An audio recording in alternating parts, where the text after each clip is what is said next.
Good morning, my dear students. Just we have discussed about the color property of the D elements, D block elements.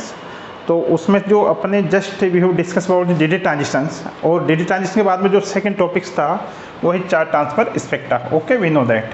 अब my dear student, what is the charge transfer spectra? अर्थात एक किसी भी complex compound में उपस्थित एक आणविक कक्षक से दूसरे आणविक कक्षक में आवेश का ट्रांसफर होना क्या कहलाएगा? चार्ज ट्रांसफर कहलाता है. ठीक है. अब ये किस प्रकार से होते हैं? Generally charge transfer spectra two types का होता है, जिसको हम कह सकते हैं ligand to metal and metal to ligands. In previous classes we have discuss about the suppose that what is the ligand to metal transfer. अर्थात कोई भी कॉम्प्लेक्स कंपाउंड होता है तो उसमें जो सेंट्रल मेटल आयन होता है, तो सेंट्रल मेटल आयन में we know that central metal ion having vacant d orbitals. Okay, and ligands होता है. लिगेंड्स क्या करते हैं? अपने पास में उपस्थित इलेक्ट्रॉन्स जो कि सेंट्रल मेटल आयन को डोनेट कर देते हैं. ठीक है, फर्स्ट कंडीशन ये हो गई, अर्थात लिगेंड टू मेटल. अब सेकेंड कंडीशन, सपोज दैट जब लिगेंड अपने इलेक्ट्रॉन्स को डी ऑर्बिटल्स अर्थात सेंट्रल मेटल आयन को दे देता है, तो कई बार ऐसा होता है कि जो कॉम्प्लेक्स कंपाउंड होता है इसमें सेंट्रल मेटल आयन्स के पास में इलेक्ट्रॉन डेंसिटी क्या होती है? बढ़ जाती है. ठीक है. ओके, जब डेंसिटी बढ़ जाती है ये कब जनरेट होता है? जब मैक्सिमम केस में सेंट्रल मेटल आयन की ऑक्सीडेशन स्टेट क्या हो? जीरो हो. ठीक है. तो सेंट्रल मेटल आयन के पास में जब नंबर ऑफ अनपेयर्ड इलेक्ट्रॉन से कर सकते हैं इलेक्ट्रॉन डेंसिटी बढ़ जाती है, तो वो क्या हो जाता है? अनस्टेबल हो जाता हो. और स्टेबिलिटी या स्थायित्व प्राप्त करने के लिए सेंट्रल मेटल आयन अपने इलेक्ट्रॉन्स को लिगेंड को प्रेषित कर देता है, जिसको हम बैक बॉन्डिंग प्रक्रिया के नाम से भी जानते हैं. तो इस प्रकार का जो ट्रांसफ़र होता है लिगेंड टू मेटल और metal to ligand, charge transfer spectra कहलाता है. ठीक है. अब my dear students, in case of the charge transfer spectra, एक आणविक कक्षक से दूसरे एक आणविक कक्षक में उपस्थित अनपेयर्ड इलेक्ट्रॉन का ट्रांसफर दूसरे आणविक कक्षक में हो जाना क्या कहलाएगा? चार्ज ट्रांसफर स्पेक्ट्रा कहलाएगा. ठीक है. अब my dear students, we know that charge transfer spectra के केस में अगर सेंट्रल मेटल आयन के ऊपर नंबर ऑफ ऑक्सीडेशन स्टेट ज़्यादा है या उसका साइज छोटा है, तो क्या होगा? इन केस में जब या तो नंबर ऑफ ऑक्सीडेशन स्टेट ज़्यादा हो या साइज छोटी हो, तो इन केस में क्या होता है? उसके पास में वैकेंट डी ऑर्बिटल मिलते हैं. तो वैकेंट डी ऑर्बिटल मिलने की वजह से क्या होगा? लिगेंड्स आसानी से इलेक्ट्रॉन ट्रांसफ़र कर देंगे या डोनेट करेंगे. तो इस प्रकार का जो केस होता है ये चार्ज ट्रांसफ़र स्पेक्ट्रा में कलर क्या होते हैं? और डीप कलर हो जाता है, अर्थात और ज़्यादा रंगीन हो जाता है. ठीक है. जिस केस में अगर पॉजिटिव आयन की संख्या ज़्यादा है या धनावेश की मात्रा ज़्यादा है. ठीक है. अर्थात अब मैं यहाँ पे कुछ एग्जांपल्स आपके सामने लिखे हैं माय डियर स्टूडेंट्स. टाइटेनियम +4 को हमने डी डी ट्रांजिशन में पहले डिस्कस किया था, है ना? तो ये कैसा है? कलरलेस है. ठीक है. टाइटेनियम +4 ड्यू टू क्या है? D0 I think that 4s2 scandium titanium 4s2 and 3d2. Okay, we know that. अर्थात इस केस में क्या होगा? D0. ठीक है. टाइटेनियम कलरलेस है. ठीक है. लेकिन vanadium, chromium, okay, and manganese, है ना? तो ये क्या होते हैं? कलर्ड होते हैं in the charge transfer spectra के केस में. अर्थात one of the important top,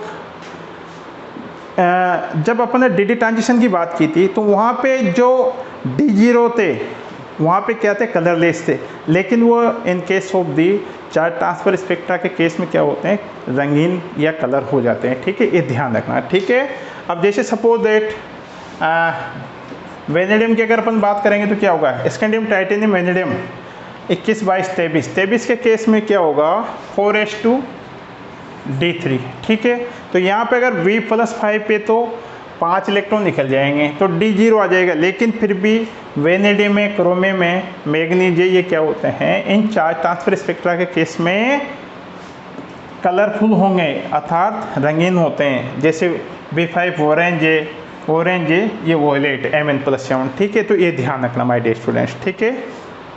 अब आपको समझाने के पर्पज से मैंने यहाँ पर जैसे सपोज दैट निकल H2 का ओल 6 लिया है, ठीक है। मैं समझाता हूँ इसको लाइक दिस, अर्थात निकिल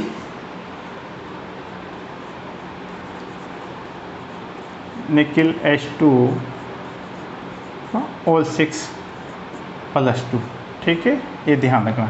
अब माय डियर स्टूडेंट्स, क्योंकि निकिल का एटॉमिक नंबर 28 होता है और इसका अगर इलेक्ट्रॉनिक कॉन्फ़िगरेशन लिखेंगे तो अपन क्या आएगा 4s2 3d8, M I right. अब निकिल प्लस 2 केस में अगर अपन देखेंगे तो क्या हो जाएगा 4s2 से इलेक्ट्रॉन निकल जाएगा, 3d8 बचेगा और 3d8 में अपन देखते हैं 1 2 3 4 5, अर्थात 1 2 3 4 5 6 7 एंड 8, ओके। तो माय डियर स्टूडेंट्स, NiH2 ओल 6 प्लस 2 में नंबर ऑफ अनपेयर्ड इलेक्ट्रॉन कितने हैं 2, ठीक है। तो ये NiH2 का ओल 6 प्लस 2 क्या होता है, रंगीन होता है, ये ध्यान रखना, ठीक है। क्या है, कलर शो करता है, ठीक है। अब ये तो हो गई बात। MnH2 ओल 6 की अगर अपन बात करेंगे,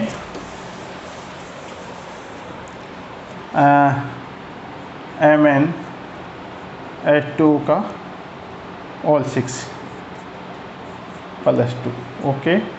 क्योंकि यहाँ पे 25 होता है और 25 की वजह से 4s2 3d5 है, ठीक है। माय डियर स्टूडेंट्स, मैग्नीज का जो ऑक्सीडेशन स्टेट है प्लस 2 है, तो 3d5 है। इस केस में क्या होगा 1 2 3 4 5, ओके, अर्थात 3d5 1 2 3 4 5। तो my dear student, in case of the d transition में हमने देखा था कि मोस्टली 3d5 या d5 होते हैं, वो क्या होते हैं, कलरलेस होते हैं, ठीक है, इन case of the d transition, क्योंकि वहाँ पे उनकी स्टेबिलिटी होती है। लेकिन यहाँ पे due to charge transfer spectra में क्या होगा, ये कलरफुल होंगे, अर्थात ये कैसे होंगे, रंगीन, कलर शो करेंगे, ठीक है, ये ध्यान रखना। क्योंकि यहाँ पे चार्ज ट्रांसफर स्पेक्ट्रा में क्या होता है, नंबर ऑफ साइड्स लिगेंड्स के लिए इलेक्ट्रॉन डोनेट करने के लिए अवेलेबल है, अर्थात यहाँ पे अनपेयर्ड इलेक्ट्रॉन्स 5 से, तो वो क्या करेंगे, पेयरिंग कर सकते हैं, ठीक है। तो ये भी ध्यान रखना, जबकि डी ट्रांजिशन में d5 होता है तो वो क्या होता है, स्टेबल होता है और वो मोस्ट प्रोबेबिलिटी रहती है वो कोई किसी प्रकार का कलर शो नहीं करता था, रंगहीन होता है, कलरलेस होता है, ठीक है। अब यहाँ पे आ जाइए, CO2 का ओल 6 की बात करेंगे। अगर इस केस में अपन देखते हैं लाइक दिस, CO2 ओल 6 प्लस 2, एम आई राइट। चूँकि कोबाल्ट का एटॉमिक नंबर होता है 27, है ना, और इसका जो है 4s2 3d7 है, ठीक है, एम आई राइट। अब चूँकि प्लस 2 है कोबाल्ट में, तो क्या हो जाएगा, यहाँ से निकल जाएगा 3d7, या इसको हम लिख सकते हैं 1 2 3 4 5, ओके, और 3d7 1 2 3 4 5 6 एंड 7, अर्थात नंबर ऑफ अनपेयर्ड इलेक्ट्रॉन कितने हैं 3। तो ये भी क्या होगा, कलर्ड होगा, और कलर्ड होगा तो कैसा होगा, पिंक कलर होता है, ठीक है। और आपको एक इम्पोर्टेंट बात यह है कि भाई यहाँ पर जो H2 है वो क्या है, वीक लिगेंड है, तो नंबर ऑफ इलेक्ट्रॉन्स जो कि 3d7 में उपस्थित है, ये क्या होंगे, ये पेयरिंग नहीं हो पाएगी, क्योंकि वीक इलेक्ट्रॉन है, सॉरी वीक लिगेंड है, ठीक है। तो नंबर ऑफ अनपेयर्ड इलेक्ट्रॉन कितने, 3 है, ठीक है। ये कैसा कलर है, इसका पिंक कलर होगा, ठीक है। इसी प्रकार CH2 का होल 4 प्लस 2 की अगर अपन बात करेंगे तो इसके केस में देख लीजिएगा आप, लाइक दिस CuH2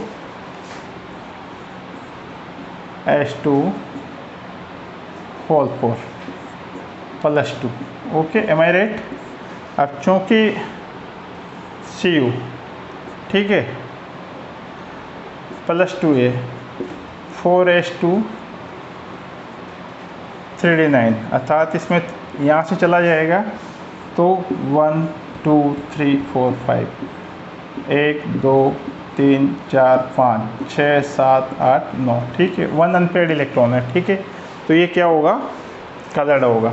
लेकिन इम्पोर्टेंट बात, अब यहाँ पर अगर अपन जिंक की बात करेंगे जिंक H2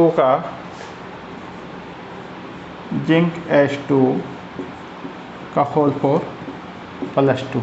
ओके, ये क्योंकि कलरलेस होता है, जिंक का एटॉमिक नंबर होता है 30 होता है, अर्थात 4s2 3d10, M I right. अर्थात जिंक +2 के केस में क्या हो जाएगा, केवल ऐसे 2 इलेक्ट्रॉन निकल जाएंगे और यहाँ पे बचेगा 3d10। तो माय डियर स्टूडेंट्स, क्योंकि 3d10 है तो ये क्या हो जाएगा, कलरलेस हो जाएगा, ये ध्यान रखना है ना, ये हो जाएगा कलरलेस। ये वेरी इंपॉर्टेंट बात है। इस प्रकार हम जानते हैं कि on behalf of the variable oxidation states and presence of the unpaired electrons we have identified which type of elements colored or colorless. Okay, and in the charge transfer spectra हमने ये देखा कि चार्ज ट्रांसफर स्पेक्ट्रा और D transition के दौरान जो oxidation state, suppose that जैसे scandium +3 है, टाइटेनियम +4 है, जो कि वहाँ पे क्या हो रही है, वेनेडियम 5, अर्थात वहाँ पे बहुत सारे क्या है D0 D10 वाले डी ट्रांजिशन में क्या होते हैं, कलरलेस होते हैं। लेकिन चार्ज ट्रांसफर स्पेक्ट्रा के अंतर्गत ये पाया गया है कि वो कॉम्प्लेक्स जो D0 भी है, D10 भी है, वो भी क्या होते हैं, कलरफुल होते हैं या रंगीन होते हैं। लेकिन इन केस जैसे जिंक H2 का होल 4+2 है, ये D10 है, इस वजह से क्या है, ये कलरलेस है। ठीक है, थैंक यू वेरी मच।